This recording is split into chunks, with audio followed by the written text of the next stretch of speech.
जी अस्सलामु अलैकुम। आज हम क्विक बिजनेस पीओएस सॉफ्टवेयर का थर्ड ट्यूटोरियल करेंगे। आज हम इस वीडियो में ये आपको बताएंगे कि आप सॉफ्टवेयर में अपनी आइटम्स या प्रोडक्ट्स किस तरह एंटर कर सकते हैं। तो चलिए स्क्रीन की ये आप देख सकते हैं कि सॉफ्टवेयर हमारे सामने ओपन है। तो आइटम्स को हम एंटर करेंगे, उससे पहले हम कैटेगरीज और यूनिट्स को भी देख लेते हैं। कैटेगरीज और सब कैटेगरीज एक ऑप्शनल फीचर है, अगर आप बनाना चाहते हैं तो बना लें। फॉर एग्जांपल, अगर आपके पास आपका ग्रोसरी स्टोर है और उसमें आपके पास बेबी प्रोडक्ट्स हैं, ग्रोसरी की प्रोडक्ट्स हैं,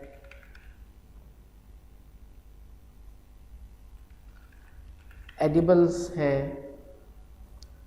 तो अगर आप उनको ऐड करना चाहते हैं तो इस तरह से आप ऐड कर सकते हैं।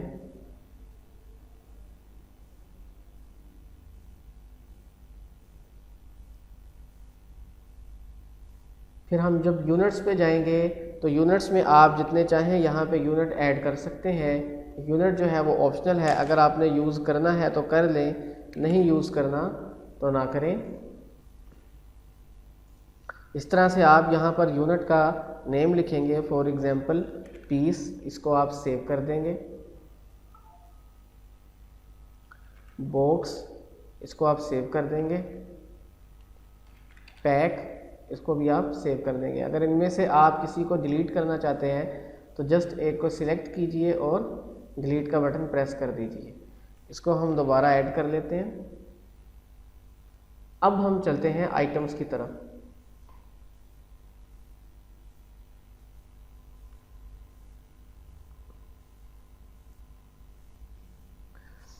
हमने आपको आइटम्स की एंट्री दिखाने के लिए सॉफ्टवेयर को एम्प्टी कर दिया है।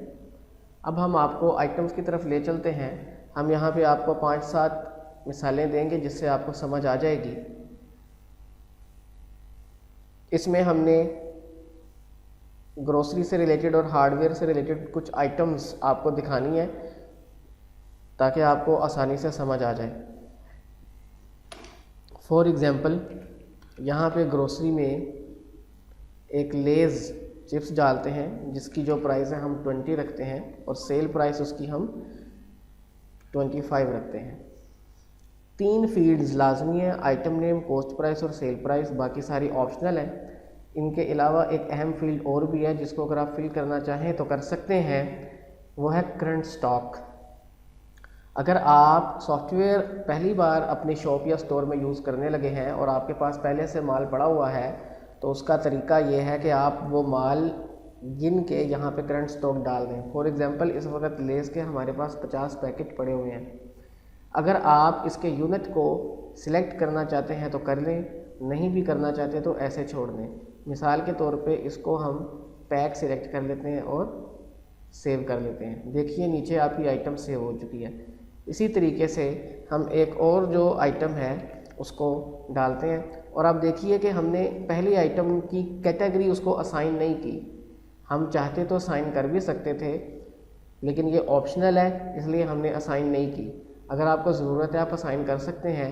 ये पैम्पर को मैं असाइन करूँगा। फॉर एग्जांपल, हमने इसकी ये प्राइस डाल दी, हमारे पास ये 100 पीसीस पड़े हुए हैं।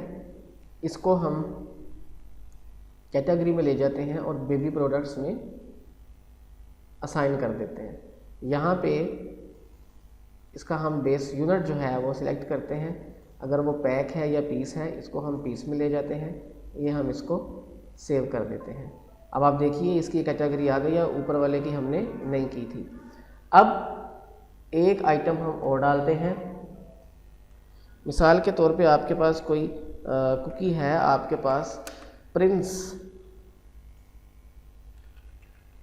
बिस्किट है, वो अगर आपको 5 रुपये का पड़ता है, 10 रुपीज़ का आप सेल करते हैं, उसके आपके पास 50 पैकेट्स पड़े हुए हैं इसको आप अगर कोई कैटेगरी असाइन करना चाहते हैं वो कर सकते हैं, यूनिट असाइन करना चाहते हैं वो भी कर सकते हैं। अब मैं आपको एक दो मिसालें और हार्डवेयर की डाल के दिखा देता हूँ। मिसाल के तौर पे अगर आपका हार्डवेयर का स्टोर है, यहाँ पे हमने प्लायर डाला, प्लायर फॉर एग्जांपल ये हमारे पास 15 पीस पड़े हुए हैं और इसको हम एक यूनिट दे देते हैं। जिनकी हार्डवेयर की शॉप है वो अपने मुताबिक कैटेगरीज वहाँ पे डाल सकते हैं, कैटेगरीज वाली स्क्रीन पे, और इसको असाइन कर सकते हैं। इसी तरह जिसका कोई भी रिटेल बिजनेस है वो अपने अपने मुताबिक कर सकता है। ये भी हमने सेव किया।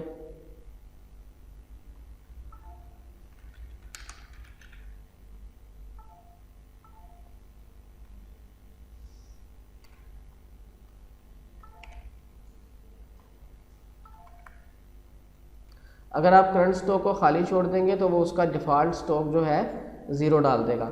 अब यहाँ पे आपको एक चीज़ और बता देता हूँ, ये होती है लो स्टॉक वैल्यू और ये होती है लोकेशन या रैक। लो स्टॉक वैल्यू से मुराद वो वैल्यू है कि अगर आप चाहते हैं कि आपको ये पता चल जाए कि मेरा स्टॉक इतना कम रह गया है तो आप अपने सप्लायर से मंगवा लें, तो आप वो भी डाल सकते हैं। मिसाल के तौर पे अगर आप चाहते हैं कि जब ये 20 यूनिट रह जाए इसके तो हमें पता चल जाए और हम वो उस वक़्त बिल्कुल ज़ीरो पे जाने से पहले सप्लायर से मंगवा लें, ये आप हर आइटम के साथ कर सकते हैं, वरना ये ऑप्शनल है। ये लोकेशन रैक, आपकी शॉप में मुख्तलिफ़ किस्म के रैक्स या लोकेशंस बनी हुई होती हैं, तो आप वो भी यहाँ पे डाल सकते हैं। अपनी मर्ज़ी से जितने मर्ज़ी रैक आप डाल सकते हैं। तो रैक या लोकेशन डालने के लिए आप यहाँ पे प्लस का ये बटन प्रेस कीजिए, यहाँ पे आप कोई भी डाल सकते हैं। मिसाल के तौर पे हम कहते हैं ये हमारे रैक 1 या उसके फ़लाने कॉलम में पड़ा हुआ है, तो हम सबसे पहले तो यहाँ पे अपनी लोकेशंस को तय कर लेते हैं। मिसाल के तौर पे हमारे पास अगर रैक 1 है तो उसके जितने कॉलम्स हैं हम उस हिसाब से ये ऐड कर देंगे। मिसाल के तौर पे हमारे पास 3-3 वाले 2 रैक्स हैं, रैक 1 कॉलम 1, इसको ओके कर दिया। इसी तरह से आप एक और जो है वो एंटर करेंगे, रैक 1 कॉल 2, तो जो भी आपकी लोकेशंस होंगी आप उनको ऐड कर सकते हैं। इसी तरह से आप एक और यहाँ पे कर सकते हैं। ये रैक्स जो हैं एक दफ़ा ही सेव हो जाएंगे आपके सॉफ्टवेयर में।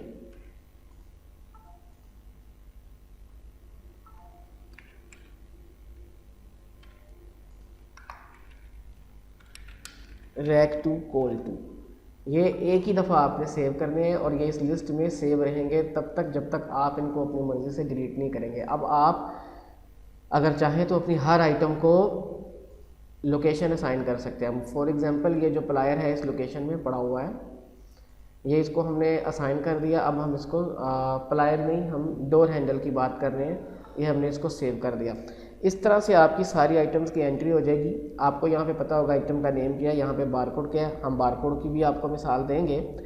ये आपके पास cost price, sale price, unit, brand, category, sub category, main supplier, current stock, low stock value. देखिए ये लो स्टॉक जो वैल्यू है आपकी ये भी आपको शो होगी। जिसको हमने लोकेशन रैक किया है वो लोकेशन रैक आपके पास आएगी।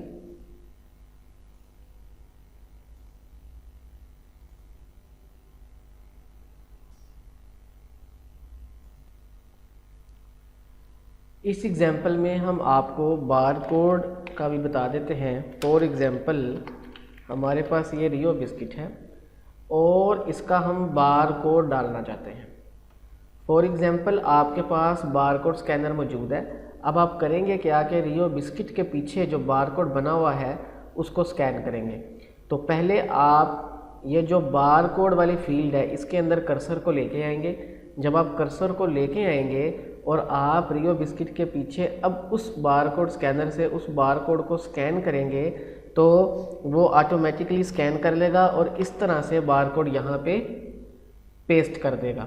रियो बिस्किट का बार कोड आपके पास आ चुका है। इसकी आप अब कॉस्ट प्राइस और सेल प्राइस एंटर कीजिए, जो भी है, जो भी आपके पास करंट स्टॉक उसका पड़ा हुआ है वो।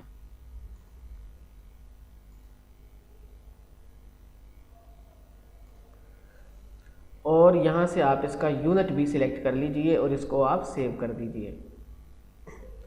अब आपको बता देते हैं कि आप आइटम को अपडेट किस तरह कर सकते हैं, उसको एडिट किस तरह कर सकते हैं, यानी उसमें आप कोई तब्दीली किस तरह से कर सकते हैं। मिसाल के तौर पे हम इस रियो बिस्किट को ही पकड़ते हैं, इसको आप क्लिक करेंगे अपडेट करने के लिए। आप अब किसी भी इसकी चीज़ में तब्दीली कर सकते हैं, इसके नाम में, इसके बार कोड में, इसकी कॉस्ट प्राइस में, या आप इसके करंट स्टॉक में, किसी भी चीज़ में आप इसकी तब्दीली कर सकते हैं। हम तब्दील करने के बाद आप अपडेट का बटन प्रेस कर देंगे तो ये अपडेट हो जाएगी। तो सारी चीज़ों को आप इसी तरह से तब्दील कर सकते हैं। अगर आप पहले कोई चीज़ असाइन करना यानी यूनिट या कैटेगरी वगैरह भूल गए थे तो आप तब उसको भी कर सकते हैं। फॉर एग्जांपल ये लेस के लिए हम जाते हैं, इसको अब हम एक कैटेगरी असाइन कर देते हैं एडिबल्स की। आप यहाँ से इसको दोबारा अपडेट कर देंगे। इस तरह से आप अपनी आइटम को अपडेट कर सकते हैं अगर आप उसमें कोई तब्दीली करना चाहते हैं तो। इसी तरह से आप आइटम्स को डिलीट भी कर सकते हैं। फॉर एग्जांपल यहाँ से हम ये जो प्रिंस बिस्किट है इसको हम डिलीट करते हैं। इसको आप सिलेक्ट करें, सिलेक्ट करने के बाद यहाँ से डिलीट का बटन प्रेस कर दें। जब भी आप किसी आइटम को सिलेक्ट करते हैं तो उसकी जो इन्फॉर्मेशन है ऊपर वाली फील्ड्स में आ जाती है। आप यहाँ से डिलीट का बटन प्रेस करें, यह आपसे एक वार्निंग देगा, आपको सॉफ्टवेयर पूछेगा, आप इसको यस कर दें तो ये डिलीट हो जाएगी। और नीचे आपको इन्फॉर्मेशन भी आ जाएगी कि इस वक्त इतनी आइटम जो है एंटर है। इसी तरह अगर आप किसी ख़ास या स्पेसिफिक आइटम को सर्च करना चाहते हैं तो ये सर्च फील्ड है, आप यहाँ से सर्च भी कर सकते हैं।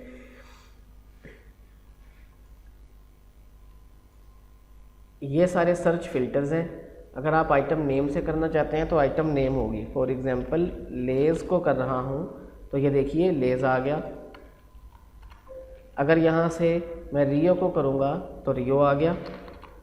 अब यहाँ पे अगर आप कैटेगरी वाइज करना चाहते हैं तो कैटेगरी के फ़िल्टर को सिलेक्ट कीजिए और उस कैटेगरी का नाम सर्च कीजिए, तो उस कैटेगरी में जितनी भी आइटम्स होंगी वो आ जाएंगे। देखिए मैंने अभी एडिबल्स का सिर्फ कुछ हिस्सा ही लिखा है और सॉफ्टवेयर ने उसको फ़िल्टर कर दिया। बेबी प्रोडक्ट्स लिखेंगे तो बेबी प्रोडक्ट्स की जितनी भी आइटम्स हैं वो सारी आ जाएंगी। आप यहाँ से बार कोड से भी सर्च कर सकते हैं। उसके लिए आपको बार कोड का लगाना पड़ेगा और आपके पास अगर बार कोड स्कैनर है तो आप